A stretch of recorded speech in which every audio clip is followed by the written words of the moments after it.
बिस्मिल्लाहिर्रहमानिर्रहीम जी। अस्सलाम वालेकुम। आप देख रहे हैं मेरा YouTube channel all at one place. आप सबको खुशामदीद। आज का जो हम लेसन स्टार्ट करने जा रहे हैं वो एक नया लेसन है, नया चैप्टर है, जिसका पिछले चैप्टर के साथ कोई ताल्लुक वास्ता ना है। बिल्कुल एक न्यू चीज़ स्टार्टअप होने जा रही है तो बेसिकली स्ट्रोक्स तो हम ऑलरेडी सारे पढ़ चुके हैं, लेकिन उन स्ट्रोक्स का इस्तेमाल करना बेसिकली हम समझना चाह रहे हैं कि यार उनको कहाँ कहाँ किस किस जगह पे कैसे कैसे इस्तेमाल किया जाएगा। तो इसी लेवल को लेते हुए आगे ये जो बेसिक लेवल जो है हमारा, इसको हम आगे लेके चल रहे हैं। अभी इसके बाद एडवांस लेवल है और फिर एट द एंड हम प्रोफेशनल लेवल पे जाएंगे। तो बेसिक कोर्स जो है वो तकरीबन इंशाल्लाह अब कुछ दिनों में ये कवर अप हो जाएगा और उसके बाद इंशाल्लाह हम एडवांस लेवल की तरफ जाएंगे। तो आज जो हमारा चैप्टर है जो हम पढ़ना चाह रहे हैं वो है कॉन्सोनेंट एच के बारे में। इससे पहले ऑलरेडी मैं आपको बता चुका हूँ कि एक एच होता है एच अप और एच डाउन, ये दो हैं। H up, H down. H up जो होता है वो कुछ इस तरह का होता है और एच डाउन इस तरह का होता है, बिल्कुल स्ट्रेट होती है ये। अच्छा, मैं पेन यूज़ करने का मकसद कतन ये नहीं है कि आप भी शॉर्ट हैंड को पेन से स्टार्ट कर लें, अपने कच्ची पेंसिल से ही करना है। मैं भी कच्ची पेंसिल से ही करता हूँ, प्रेफर भी करता हूँ, लेकिन प्रॉब्लम यहाँ पे ये आ रही थी कि वीडियो बनाते वक्त कुछ लोगों का ये प्रॉब्लम इशू आ रहा था उनको कि हमें जो लेड पेंसिल्स है वो नज़र नहीं आता सही, क्योंकि ऑफ कोर्स उसकी जो लिखाई होती है वो थोड़ी कम होती है, जिससे वो वीडियो में सही समझ नहीं आती। तो इस वजह से मैंने ये रेड पेन को वीडियो में इस्तेमाल कर रहा हूँ। लेकिन आपने कतई ये पेन इस्तेमाल नहीं करना, बल्कि सिर्फ लेड पेंसिल का ही इस्तेमाल करना है। चलें जी, वीडियो आगे बढ़ाते हैं। अच्छा, जैसा कि मैंने आपको बताया कि एच दो किस्म के हैं, H up and H down. अब हमें ये देखना यह है कि एच अप किन सूरतों में लगेगा और एच डाउन किस सूरतों में लगेगा। सबसे जो पहली कंडीशन है ना, पहली कंडीशन है when H is the only consonant stroke और एज फॉलोड बाय के और गे यूज द डाउनवर्ड फॉर्म। यानी कि अगर किसी भी वर्ड में एच सिर्फ अकेला हो, यानी कि उसके आगे या वावल हो, दैट्स फाइन, वावल बेशक हो, वावल ही होंगे।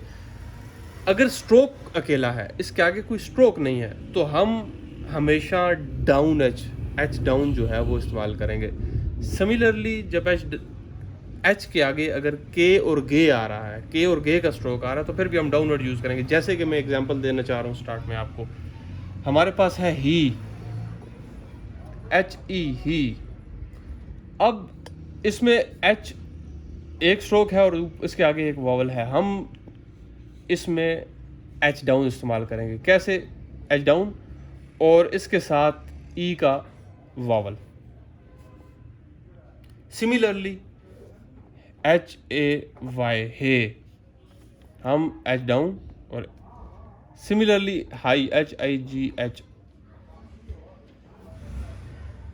सिंपल सी बात समझने वाली है कि जब एच अकेला हो तो डाउनवर्ड आएगा।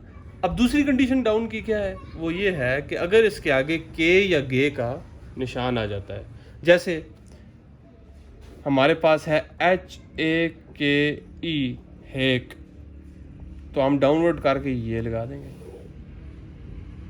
फिर हमारे पास एच ए आई जी, हैग, ये लगा देंगे। यानी कि के और गे फॉलो करेगा अगर एच को, तो हम इसमें डाउनवर्ड लगाएंगे। दूसरी सूरत क्या है? दूसरी सूरत ये है कि इनके एंड पे वाई आ जाएगा। फॉर एग्जांपल हमारे पास है जी highly, H I G H L Y.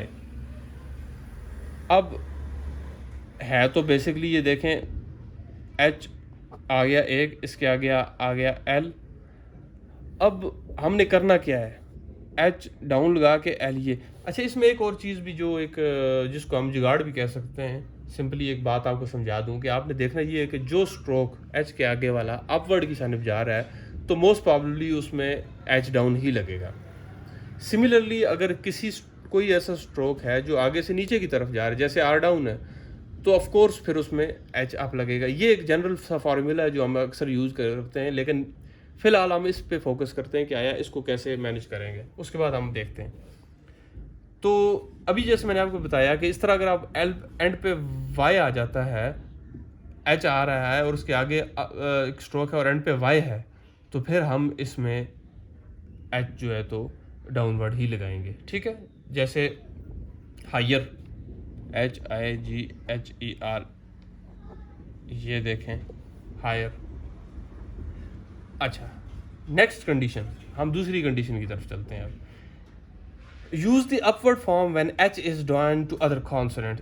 Simple बात है, सिंपल बात यह है कि जब इन दोनों कंडीशंस के अलावा अगर कहीं भी एच आता है तो उसमें एच अप लगाएंगे, ठीक है।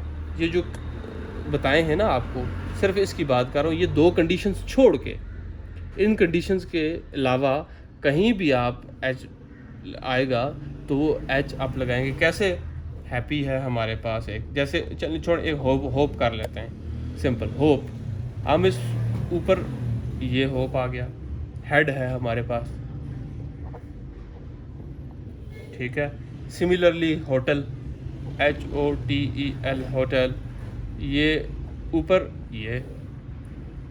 सिमिलरली ह्यूज, ठीक है। मेरा ख्याल आप बात को समझ गए होंगे कि पहली दो कंडीशंस में एच डाउन लगेगा, इसके अलावा की कंडीशंस में एच अप लगेगा, ठीक है। अब जो एक तीसरी कंडीशन है, तीसरी कंडीशन क्या है कि the word hope is contracted to the stroke P to form the phrase, meaning thereby we have to contract I. For example मैं आपको एक सिंपल सी एक बात समझा देता हूँ। होप है, होप को हम शॉर्ट फॉर्म अगर करेंगे तो ये P बन जाएगा, सिंपल P। अब आई होप, सिंपल, जैसे मैं आपको ऑलरेडी बता चुका हूँ, आई होप, ये है आई होप, जैसे हमने पीछे डिफ्थॉन्ग में इसको पढ़ा। अब हमने करना क्या है कि होप, HOPE, उसको कॉन्ट्रैक्ट करना है P के साथ फ्रेज बनाने के लिए। कॉन्सोनेंट H की बात इसको जहन में रखें, उसकी बात हो रही है कि अभी फ़िलहाल हम इसको होप की हद तक, जैसे H हमने पढ़ा वैसे तो होप तो ये है ना, सिंपल ये होप है। लेकिन जब हम किसी इसको एक फ्रेज बनाएंगे तो इसको हम इसमें से जो H है वो माइनस कर देंगे, सिर्फ P रह जाएगा होप का। इसी तरह जैसे I hope you will, I hope you are, we hope you will, we hope you are, ये सारी कंडीशंस हैं जिनको आपने फॉलो अप करना है, ठीक है। अच्छा, एक चौथी बात आ गई। चौथी बात क्या है कि the word he is represented in the middle or at the end of a phrase by the short form this one.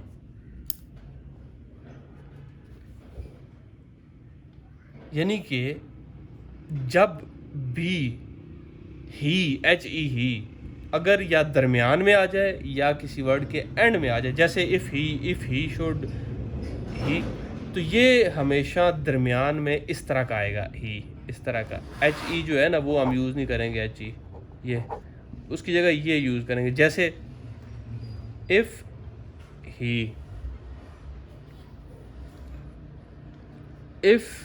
He should, लेकिन अगर ही विल आ जाता है तो फिर तो सिंपल ये ही विल आ जाएगा।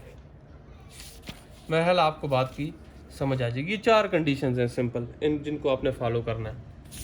इसके बाद इसकी प्रैक्टिस आपने कुछ इस तरह करनी है कि एक्सरसाइज नंबर 22 एंड 23 इसकी प्रैक्टिस है, सिंपल।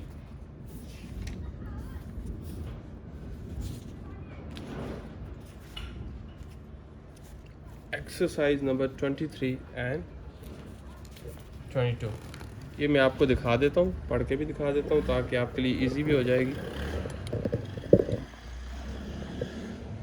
ये एक्सरसाइज नंबर 22 है। I have many a happy memory of the time of my youth on the farm. I saw the buyer for a minute at the hotel, but he had to hurry away. Usually we ship the oil to you by boat, but if you are in a hurry, it can go by road. ये exercise 23। अब exercise number 23 की तरफ आते हैं। ये exercise number 22 थी, sorry. Exercise number 23 भी same इस तरह है। I should like the head of your firm to see our huge new factory, and if he will come, जो अभी आपको मैंने बताया कि ही दरमियान में आ जाएगा, तो इसमें ये वाला, ये जो ही है, ये चीज़ लगेगी, ठीक है, जब ये दरमियान में आ जाएगा। If he will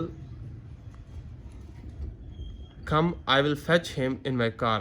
If he can, again if he दरमियान में आ जाएगा तो वो छोटा वाला ही लगेगा, can do so.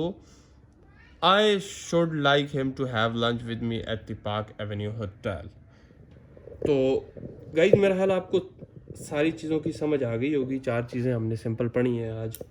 पहली हमने सिंपल ये बात पढ़ी कि जी अगर HE यानी कि H is the only consonant और इज़ फॉलोड बाय K और G, तो हम सिंपली H डाउन इस्तेमाल करेंगे।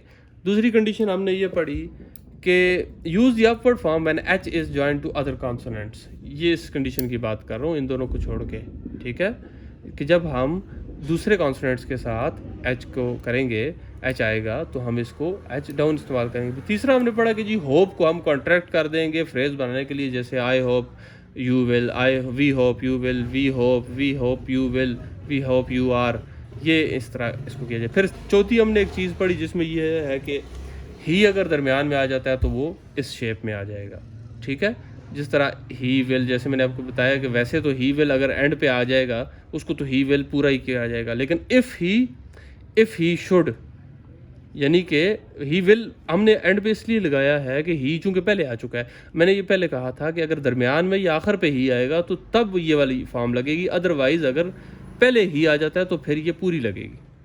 आई होप कि आपको समझ आ गई होगी। तो प्रैक्टिस करें, एक्सरसाइज को ज़्यादा से ज़्यादा प्रैक्टिस करें, जितनी प्रैक्टिस हो सकती है करें, ताकि आप इसको मज़ीद अच्छे तरीके से समझ सकें। Thank you so much. इंशाल्लाह नेक्स्ट वीडियो में आपसे बात होगी। इस चैनल को प्लीज़ सब्सक्राइब कर लें और शेयर कर लें। Thank you so much.